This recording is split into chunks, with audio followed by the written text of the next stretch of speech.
Hello guys, welcome back. आपका स्वागत है आपके चैनल पर दी अकाउंटिंग। आज का टॉपिक है कैपिटल अकाउंट। कैपिटल अकाउंट क्या होता है और सबसे इम्पोर्टेंट बात होती है कैपिटल अकाउंट। बहुत सारे क्वेश्चन का पता है। कैपिटल अकाउंट एक प्रोप्राइटर के फॉर्म पे हम देखेंगे कि प्रोप्राइटर अगर कैपिटल अकाउंट मतलब जैसे एक बिजनेस स्टार्ट करता है तो उस बिजनेस को स्टार्ट करने के लिए उसे कुछ पैसे की ज़रूरत पड़ती है जो उसके खुद के पास से वो इंट्रोड्यूस करता है, मतलब खुद की सेविंग या फिर खुद की जमा की हुई पैसे या पूंजी, जिसे हिंदी में पूंजी बोलते हैं। फंड को जब वो अपने एक नए बिजनेस में लगाता है, इंट्रोड्यूस करता है बिजनेस में, एक नया अपना पैसा लगाता है तो उसे उसका कैपिटल कहा जाता है, प्रोप्राइटर का कैपिटल। जैसे मैं दीपक हूँ, मैं एक बिजनेस स्टार्ट करना चाहता हूँ जिसमें मैं कुछ बच्चों के टॉयज़ खिलौने बनाना चाहता हूँ। तो वो फैक्ट्री को स्टार्ट करने के लिए मुझे कुछ कुछ पैसे लगेंगे, जो पैसे मैं खुद की जेब से डालूँगा, यानी मेरी इनकम में से जो मैंने कभी अर्न किया है या मेरे पास जो सेविंग्स है या जो भी पैसे मेरे हैं खुद के, उसे मैं जब बिजनेस में लगाता हूँ तो उसे कैपिटल कहते हैं। अगर कैपिटल में लगाने के बाद सपोज़ मैंने 5 लाख रुपए अपने पास से कैपिटल में लगाए और वो पैसे मेरे कैपिटल हो गए, दीपक कैपिटल अकाउंट करके हम एक नया टैली में अकाउंट खोलेंगे और उसमें इंट्रोड्यूस करेंगे हमारे बैंक में या कैश में, जिस रूप में वो आया है। और अगर इसके अलावा मुझे 5 लाख आने के बाद मुझे और 5 लाख की ज़रूरत पड़ी, जो मैंने किसी बैंक से, एक ABC बैंक से मैंने अगर लोन लिया, तो वो कैपिटल नहीं कहलाएगा, भले वो पैसे मैं लोन लेके दिया, फिर वो हमारा लोन हो जाता है। आपको अक्सर याद रखना चाहिए। तो बैंक अगर कंपनी पे कर्जा होता है तो लाइबिलिटी साइड होता है। बहुत लोगों का कहना है कि कंपनी में पैसा आया यानी कि रिसिप्ट हुआ, और तो कैपिटल हमारा लाइबिलिटी साइड में क्यों होता है, एसेट साइड में क्यों नहीं होता है। तो इसका सिंपल सी बात है कि कंपनी एक ABC लिमिटेड मेरी कंपनी है, जैसे मैंने यहाँ पे स्क्रीन पे दिखाऊंगा आपको, MS एंटरप्राइज का भी कंपनी है। इस कंपनी को पैसा लोन के रूप में जाए या मेरे कैपिटल के रूप में जाए, बट उस कंपनी के पास वो पैसा लाइबिलिटी ही है, मतलब उसका एक कर्जा है जो उसे इन फ्यूचर किसी को वापस करना है। तो मैंने इस कंपनी में अगर 5 लाख रुपए अपने लगाए हैं तो कंपनी के लिए वो अभी भी एक कर्जा ही है, जो कंपनी को इन फ्यूचर कभी ना कभी मुझे वो पैसा देना है, इसलिए वो लाइबिलिटी होता है। कंपनी का लाइबिलिटी है कैपिटल अकाउंट, इसलिए हमेशा लाइबिलिटी साइड में आता है कि जो पैसे मैंने कंपनी को दिए हैं वो कंपनी का मतलब जिम्मेदारी बनता है कि वो मुझे इन फ्यूचर कभी ना कभी मुझे रिटर्न करे, जब भी रिटर्न करे। तो इसलिए कंपनी के लिए वो एक लाइबिलिटी होता है, इसलिए वो लाइबिलिटी साइड में आता है। ये सिंपल सी बात है, आप समझ गए होंगे। दूसरी बात कि अगर इसमें कैपिटल मैंने इंट्रोड्यूस किया, कंपनी में पहला एंट्री कैपिटल मैंने इंट्रोड्यूस किया, इसकी एंट्री कैसे करनी है और उसके साथ साथ कैपिटल अकाउंट में कौन कौन सी एंट्रियाँ आती है वो भी हम देखेंगे। तो आते हैं हम स्क्रीन पे। तो आ गए हम स्क्रीन पे। तो यहाँ पे देखिए, आपको दिख रहे हो कि MS एंटरप्राइज करके मैंने कंपनी बनाई है। अब इस कंपनी का मैं ओनर हूँ, मतलब मैंने कंपनी बनाई है और रजिस्ट्रेशन वगैरह करके मैंने ये कंपनी को टैली में ओपन किया। और अब मुझे है ना, इसमें मैंने 5 लाख रुपए इंट्रोड्यूस किए ताकि मैं अपना बिज़नेस स्टार्ट कर सकूँ, क्योंकि बिज़नेस स्टार्ट करने के लिए पैसे चाहिए। अब पैसे सबसे पहले तो कैपिटल के रूप में ही आते हैं, तो जिससे मैं मशीनरी या जो भी खर्चे करने कंपनी से, तो मैं उस अकाउंट में पैसे आने के बाद ही कर सकता हूँ। तो देखते हैं हम। तो पहले जाते हैं, हमें पहले जाना है अकाउंटिंग इन्फो में, फिर जाना है लेजर्स में, और फिर जाना है क्रिएट करना है। हमें क्रिएट क्या करना है, हमें कैपिटल अकाउंट का ही क्रिएट करना है। जैसे मेरा नाम दीपक है, मैंने अपनी कंपनी में 5 लाख रुपए इंट्रोड्यूस किए, मतलब मैंने बैंक में 5 लाख रुपए डाले हैं। तो ये दीपक झा कैपिटल अकाउंट, इस तरह से इसका लेजर बनेगा और ये आएगा अंडर कैपिटल अकाउंट में। इन्वेंट्री नो करना है, तो इंटरेस्ट नो करना है, TDS करना है। फिर आपको जैसे एज इट इज़ सेव कर देना है, आपको कुछ डिटेल और फिलअप नहीं करना है। ओके, अब हम पीछे आ जाते हैं, बैक स्केप दबा के, और अब हमें एक एंट्री पास करें। अब देखेंगे आप यहाँ पे, आपको बैलेंस शीट तो दिख रहा है बट यहाँ पे कैपिटल नहीं दिख रहा है। कैपिटल अकाउंट में क्लिक करिए, जब तक फंड नहीं दिखेगा तो कैपिटल उसमें नहीं दिखेगा। तो अब हमें जाना है काउंटिंग वाउचर्स में जाते हैं और यहाँ पे हम एक वाउचर की एंट्री पास करेंगे। अब सॉरी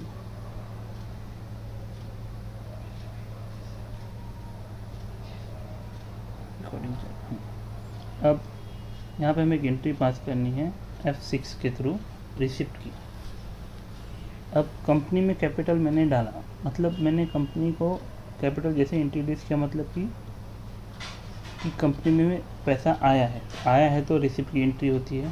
तो यहाँ हमें देखना है कि यहाँ पे कैश के रूप में आया है या फिर बैंक के रूप में आया। जैसे मेरे पास मैंने फिक्स अकाउंट बना के रखा कोटक महिंद्रा का, तो मैंने अगर बैंक से मेरे सेविंग से मैंने कंपनी के करंट अकाउंट में बैंक में पैसे ट्रांसफ़र किए तो हम लोग बैंक को सिलेक्ट करेंगे और यहाँ पे जो अकाउंट कैपिटल जहाँ से आया है वहाँ हम उसकी एंट्री डालेंगे। वहाँ पे अब 5 लाख रुपीज़ की एंट्री कर देंगे।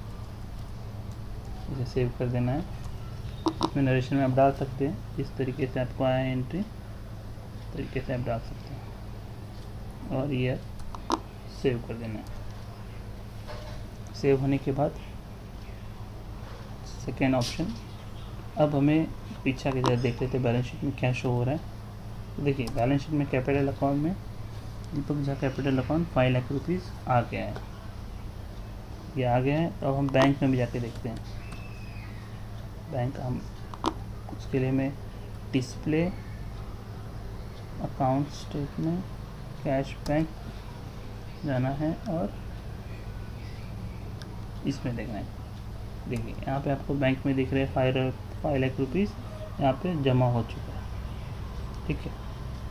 ये तो कैपिटल की एंट्री होगी। अब कैपिटल आ गया, बट कैपिटल अकाउंट में और क्या क्या एंट्री करनी है, मतलब प्रोप्राइटर से रिलेटेड जितने भी प्रोप्राइटर के पर्सनल खर्चे हैं वो सब कैपिटल अकाउंट से ही बिलोंग करते हैं। जैसे कैपिटल अकाउंट में एक और एंट्री हम देखते हैं, सीरीज में देखते हैं एक एंट्री। अब जैसे प्रोप्राइटर ने अपना LIC का पेमेंट किया, LIC लाइफ इंश्योरेंस, तो किसी भी तरीके का लाइफ इंश्योरेंस होते हैं, आप लाइफ इंश्योरेंस हो, मेडिक्लेम हो या जो भी हो, अगर प्रोप्राइटर अपने खुद के पर्सनल कुछ कर रहा है तो वो कंपनी से अगर वो ट्रांजेक्शन कर रहा है तो उसके कैपिटल में से ही माइनस होगा। तो इसकी एंट्री हम देखते हैं। इसके लिए हमें दबाना पड़ेगा।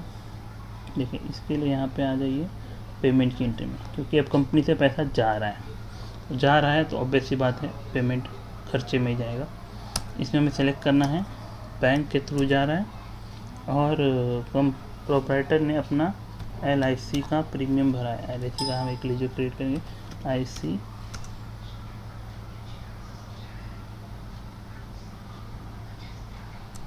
LIC का हमने अकाउंट बनाया और ये जाएगा कैपिटल अकाउंट में, क्योंकि प्रोप्राइटर के लिए।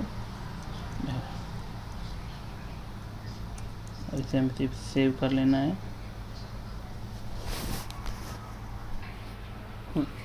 तो LIC का लेजर हमें अब सेव कर लेना है। LIC सेव हो गया। अब इसमें इन्होंने प्रीमियम भरा है 11,000 रुपये का, 11,000 LIC का प्रीमियम भरा है। नरेशन आपको जो आपका डिटेल वाइज रहेगा आपको नरेशन इसमें डालना है। Being LIC paid for this to this time, जो भी मंथ का है, जो भी डेट का है, जो भी प्रॉपर्टी से बिलोंग है, चेक के थ्रू दिया गया चेक नंबर, आप सब को फिलअप करना है और एंट्री इसको सेव कर देना है।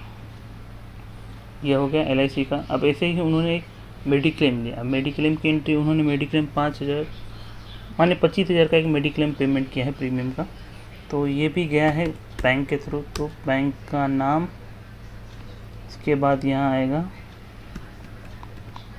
मेडिक्लेम का भी लेजर हम बनाते हैं।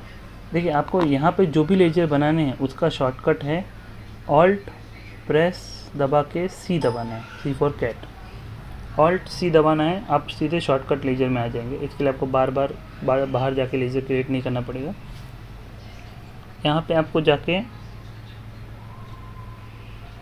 एक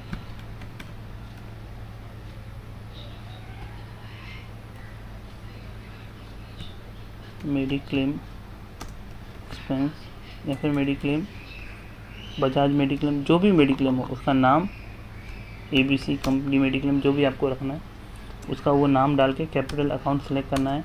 बाकी सब एंट्री दोनों करके आपको आगे जाके सेव कर देना है।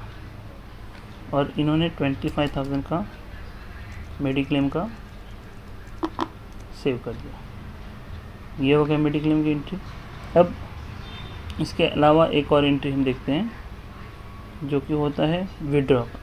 अब जैसे हम सैलरी, अगर भी आप सैलरीड पर्सन है तो आप हर महीने कंपनी से सैलरी लेते हैं अपने खर्चे के लिए, खर्चे चलती है आपकी, फिर आप नेक्स्ट मंथ सैलरी लेते हैं। तो ऐसे ही प्रोप्राइटर के भी कुछ खर्चे होते हैं। अगर वो एक कंपनी पे डिपेंडेड है तो उसे कंपनी से कुछ पैसे अपने पर्सनल खर्चे के लिए, घर खर्चे के लिए जो भी लगता है उसे निकालना होता है। तो उसके लिए एक अकाउंट हमें क्रिएट करना पड़ेगा। पहले तो जहाँ पे वो ले रहा है बैंक के थ्रू या कैश के रूप में, जो जैसे भी वो ले रहा है उसको हमें एंट्री पास करनी होगी। यहाँ पे हमें एक लेजर क्रिएट करना होगा, ऑल्ट सी और ड्राइंग करके एक लेजर पास करना है। ड्राइंग बोले तो ड्राइंग उनका मतलब ड्राइंग बोर्ड यूज़ होता है प्रोप्राइटर के पर्सनल खर्चे के लिए, जो वो एवरी मंथ अपने घर के या अपने खुद के खर्चे के लिए लेता है। ये भी आ जाएगा अंडर कैपिटल अकाउंट में। हम आज सिर्फ कैपिटल अकाउंट की एंट्री देख रहे हैं, इसलिए जो भी है कैपिटल अकाउंट की एंट्री। और ड्राइंग में अब आ गया हम, यहाँ पे उन्होंने एवरी मंथ डिसाइड किया कि मैं 10,000 रुपीज़ अपने खर्चे के लिए लूँगा। अब वो 10,000 एक बार में ले या 2-3 एंट्री में ले या जैसे भी जो भी वो विड्रॉ कर रहे हैं, उस विड्रॉ को कैपिटल अकाउंट उनके ड्राइंग्स के थ्रू ही उसकी एंट्री पास की जाएगी। अब हम देखते हैं इसमें क्या क्या एंट्री आ गई। बैलेंस शीट में गए, कैपिटल अकाउंट में गए, यहाँ देखिए उन्होंने 5 लाख रुपये इंश्योरेंस, 5 लाख रुपये कैपिटल उनका टोटल कैपिटल अभी बचा है 4,54,000। आप देख रहे हैं यहाँ हाईलाइट कर दे रहा 4,54,000। उसमें से क्या क्या मैंने सोचा, ABC मेडिक्लेम जो उन्होंने लिया वो उनके कैपिटल में से हो जाएगा। ड्राइंग की एंट्री कैपिटल में से, LIC की एंट्री कैपिटल में से, और एक एंट्री छूट रही है जो है इनकम टैक्स की एंट्री। इनकम टैक्स की एंट्री अगर आप इनकम टैक्स भर रहे हैं तो अगर प्रोप्राइटर इनकम टैक्स भर रहा है तो वो भी उसके कैपिटल में से ही माइनस होगा। एक देख लेते हैं एग्जांपल के साथ। कोटक महिंद्रा बैंक से हमने पेमेंट किया है और एग्जांपल है इनका, ऑल्ट सी दबा के हम क्रिएट करते हैं।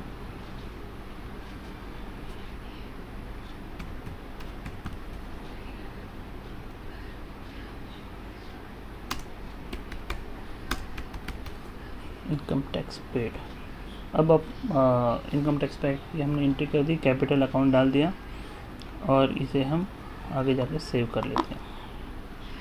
अब मान लीजिए इन्होंने किसी ईयर का इनकम टैक्स जो इनका भरना था उन्होंने अभी भरा है और इनकम टैक्स इनका आ रहा है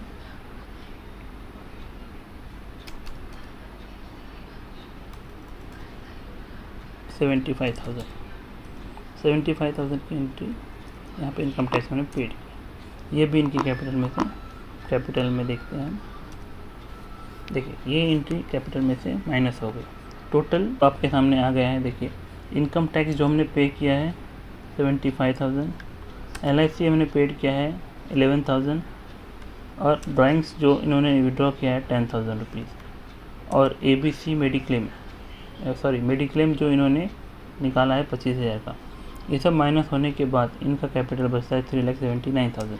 तो आप समझिए मेडिक्लेम और LIC और इनकम टैक्स जो भी मतलब ड्राइंग्स ये जितने भी हैं कैपिटल अकाउंट में इतनी ही एंट्री हैं। इसके अलावा भी अगर कोई मतलब मेडिक्लेम या इसके अलावा भी टर्म पॉलिसी होती है, बहुत सारे पॉलिसीज होती है। मतलब आप शॉर्टकट में समझिए कैपिटल अकाउंट में अगर प्रोप्राइटर कुछ कंपनी में डालता है या कंपनी से निकालता है तो उसकी एंट्रियाँ कैपिटल अकाउंट में होती है, जो उसके पर्सनल खर्चे हो या फिर किसी अदर तरीके के, उसका इफेक्ट आपको कैपिटल अकाउंट में दिखेगा।